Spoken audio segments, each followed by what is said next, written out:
featuring in a dance track, which, you know, listen, it's all music is all music anyway, no matter where you're coming from. It was about, listen, in the old days, walking around a fireplace and having something that a beat came from somewhere, and it started.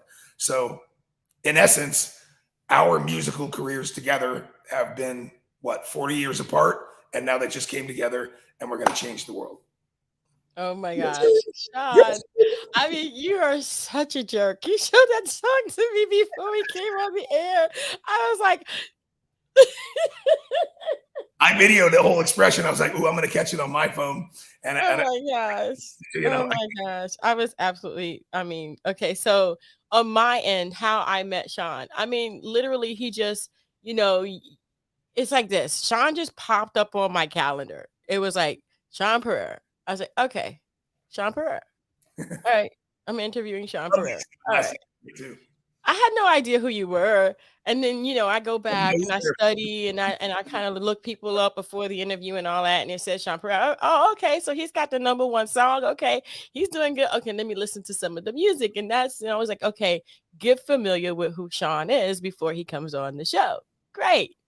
Then Shawn comes on the show and it's like, my best friend ever. And I'm like, I'm going to bother the heck out of this guy to the point where he's going to be like, oh, it's Yaya. It's fun to no one. That's what I get.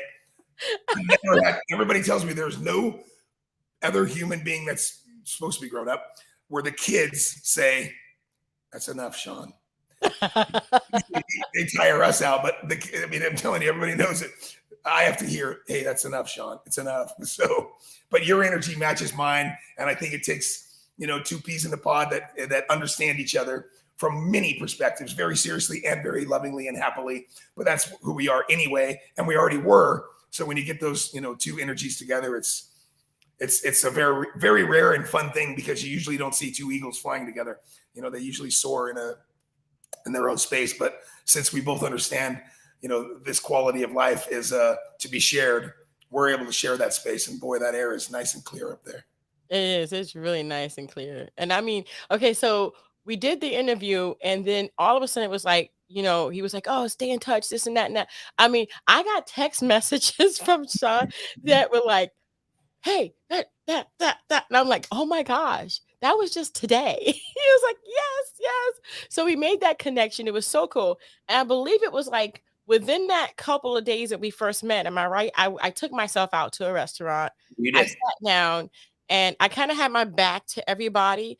And there was this, I guess people were coming in. There was this guy that comes in and he sits with a lady, and all I hear is, I'm gonna change the world. I was like, that's the song. And I heard him say, you know, I'm gonna change the world. And then she was like, oh, you can't change the world, this and that and the other. You're never gonna do it. You know, that's not. And he says, why do you always put me down? Why do you always, like, every time I have an idea, it's like always, you know, and then he walks out. Who was And I'm he? like, Was he with just a date or something? He was on a date. I have no idea. They were right behind me, and it was just like click. Yeah. And I finished my lunch, Right. and I went straight home and got this bogus track that I just needed something to write to, and I wrote the song.